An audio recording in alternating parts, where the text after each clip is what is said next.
Issa ibn Maryam, le miracle du berceau. Le silence de Maryam. Dans les collines paisibles de Jérusalem, sous un ciel d'azur, une femme marche lentement. Elle est jeune, le visage marqué par la fatigue et la lumière intérieure. Maryam, choisie parmi toutes les femmes, porte dans ses bras un nouveau-né. Son silence est lourd, mais son cœur est en paix. Les villageois l'entourent. Leurs regards sont tranchants, leur voix pleine de soupçons. Ô Maryam, tu es la fille d'Imran, pieuse et pure. Comment as-tu pu commettre une telle chose? Mais Maryam ne répond pas. Elle ne discute pas, ne se défend pas. Elle sait que la vérité ne se crie pas, elle se révèle. Alors, elle pointe simplement vers l'enfant. 2. La parole du nourrisson. Le silence devient plus dense. Les murmures s'arrêtent. Tous les regards se tournent vers le nouveau-né. Et soudain, dans un miracle éclatant, l'enfant ouvre la bouche. Sa voix est claire, douce, mais puissante comme le tonnerre dans un ciel serein. Je suis le serviteur d'Allah. Il m'a donné le livre et m'a fait prophète. Il m'a béni où que je sois, et m'a ordonné la prière et la zakat tant que je vivrai. Il m'a rendu bon envers ma mère, et ne m'a pas fait arrogant ni malheureux. Les cœurs se figent, les langues se taisent. Le miracle est là, vivant, vibrant.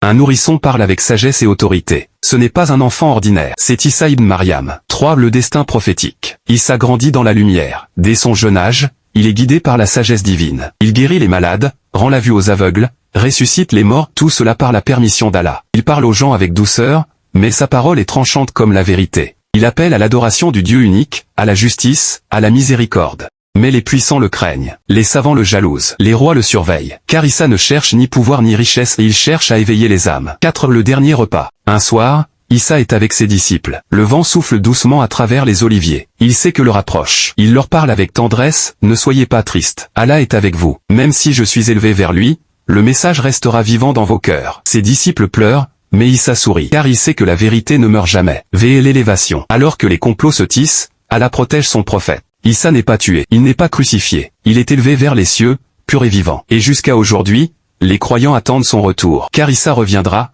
non pas comme roi, mais comme serviteur d'Allah, pour rétablir la justice et briser les fausses idoles. Épilogue, le souffle du miracle. Issa ibn Maryam n'est pas seulement un prophète, il est un signe, un souffle divin dans le berceau, une lumière dans l'obscurité, un rappel que la vérité peut surgir là où on l'attend le moins, même dans les bras d'une mère silencieuse.